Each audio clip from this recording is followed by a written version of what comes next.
Alright, magandang araw mga kababayan. Ito po ang ikalawang parte ng ating pagpuna diyan sa nangyayaring rally sa EDSA mga kababayan. Sana nasa mabuti po yung kalagayan at sana po kung hindi pa po kayo nakasubscribe ay kayo po ay mag-subscribe, mag-comment at mag-like mga kababayan. So ito nga pong nangyayaring rally ngayon mga kababayan diyan sa EDSA na patungkol sa kanilang suporta kay Rodante Marcoleta sa ating senador dahil sa napipintong pagsasampa ng kaso sa kanya ng plunder. Malinaw naman po mga kababayan, malinaw at pinaliwanag natin sa maraming pagkakataon yung kaso niyang plunder ay dahil din sa kanyang mga pronouncements, sa kanyang mga interview. Siya ang umamin may admission siya kung ano-ano mga sinabi niya Tinanggap niya yung 75 million sa tatlong tao sa iba-ibang panahon o iba-ibang araw mga kababayan. Bago mag-campaign period. Di po ba? Hindi niya nilagay sa kanyang salin. Lalo, salin po yung statements of assets and liabilities and network. Kasi lumalabas doon, nasa 50 million lang yung pera niya. Pero pagdating sa statements of ang kanyang statements of expenditures, contributions and expenditures o SOSE, mga kababayan, gumastos siya ng humigit kumulang 110 o 112 million pesos. Kaya nagkaroon ng discrepancy, tinatanong, bakit saan nanggaling ang pera? Kaya ang sagot niya, mayroon daw siya mga donors na anonymous, ayaw daw ipakilala. Pwede ba yon? So pumasok siya mga kababayan sa kaso ng plunder dahil siya ay nakaupong kongresista nun. Public officer siya nun mga kababayan. Ngayon, balik tayo dito sa rally. Itong ganitong klase ang sinusuportahan ng INC mga kababayan.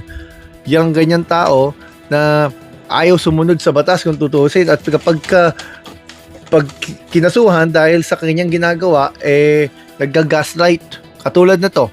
Sigaw ng sigaw itong grupo ng INC na dapat sumunod sa batas. Ayaw nila na selective justice, dapat sumusunod tayo sa batas. Mga kababayan, hindi na dapat pag nagsasalita kayo niyan, sumusunod din kayo sa batas. Unang-una, wala kayong permit. Hinarangan nyo na lang yung mga daan, basta punta kayo dyan. Hindi wala nga nakakaalam kung hanggang kailan kayo dyan Dahil walang proper coordination sa local government unit. Nilalabag nila yung BP 880. Mga kababayan, yung Public Assembly Act, bagamat ang pagrarally ay protektado sana ng konstitusyon sa Article 3, Section 4, dapat yan ay ginagawang peaceful. Hindi yan basta-basta. Kasi kung hindi hahabulin ng gobyerno ang mga nag-organisa niyan, baka gayahin yan ng iba, mga kababayan. Basta mga aharang na lang at magpupunta sa isang lugar, magrarally ng walang proper coordination. Bakit pumahalaga ang proper coordination mga kababayan? Para mapagandaan ng gobyerno yung mga daan na pwedeng daanan ng ibang mga sasakyan na hindi kasali dyan sa rally na yan. Unang-unang may mga estudyante na apektuhan, may mga nagtatrabaho na apektuhan, may mga tao sa loob ng ambulansya na apektuhan. Ito pong show of force na matuturing ng INC, ito po ay test din sa government.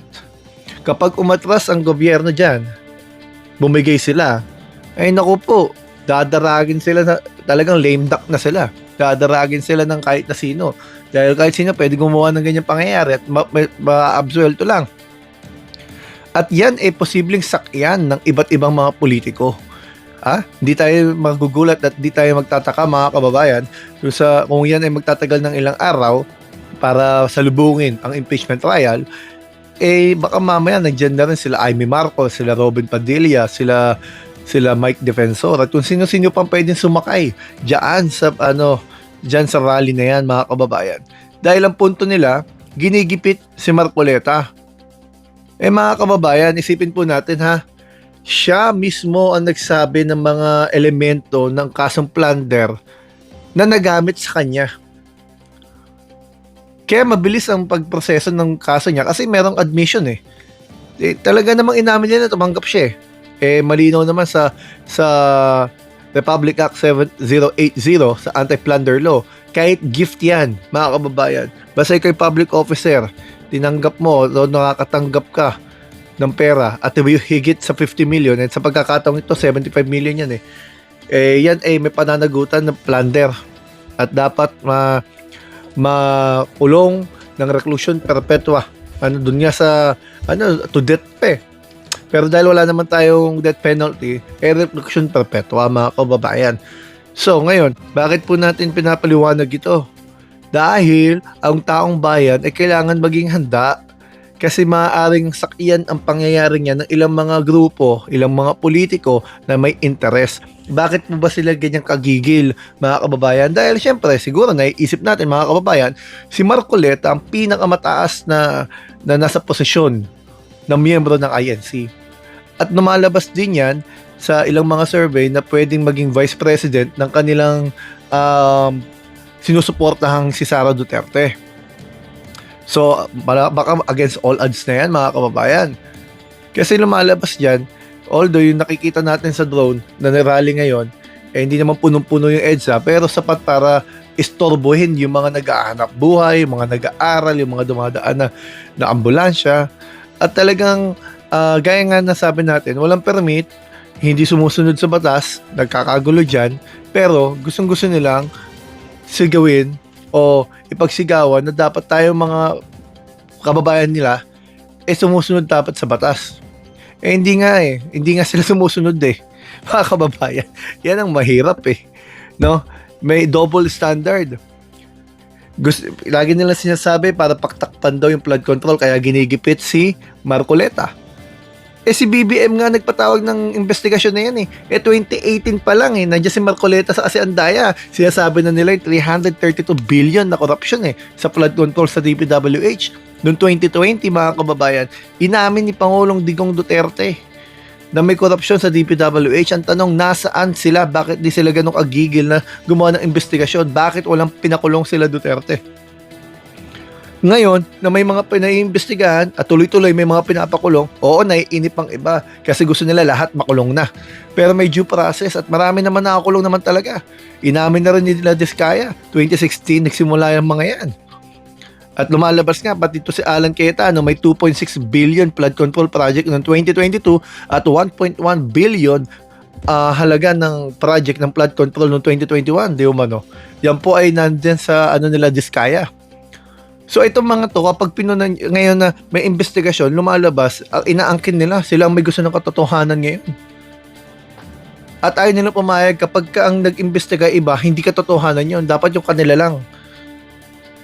Yung Maleta Boys nga nila, hindi nila maipresenta Di ba nag-hearing ang committee hearing nila Erwin Tulfo? Bakit?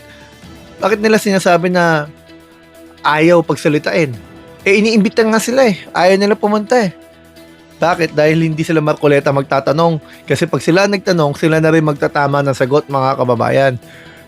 Halata naman kung may selective justice, yan ang selective justice. Yung nirereklamo nilang selective justice, nitong grupo ng mga INC na ito, yan ang selective justice.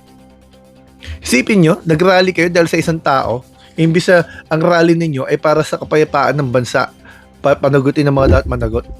Ang rally ninyo, mga kababayan, ay para sa isang tao na siya mismo nagsabi, lagi nyo kinakatwiran, hindi naman daw pera ng kaban ng bayan yung binigay sa kanya. Wala pong sinabi sa batas na kailangan kaban ng bayan ang gamitin mo para makasuhan ka ng plunder.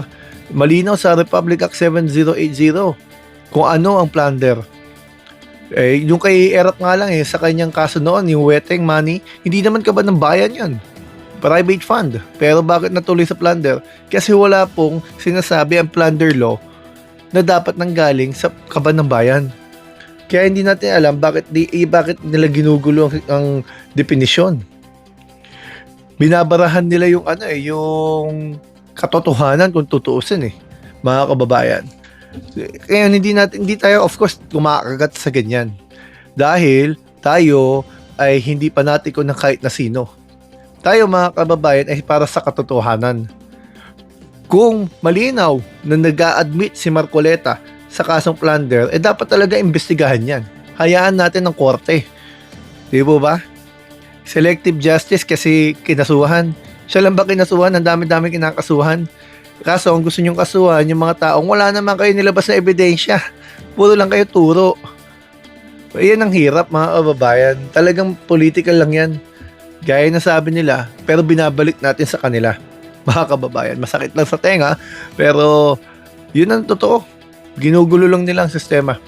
hanggang dito po mga kababayan, sana po ay tayo magkasama-sama sa mapayapang bansa, ano?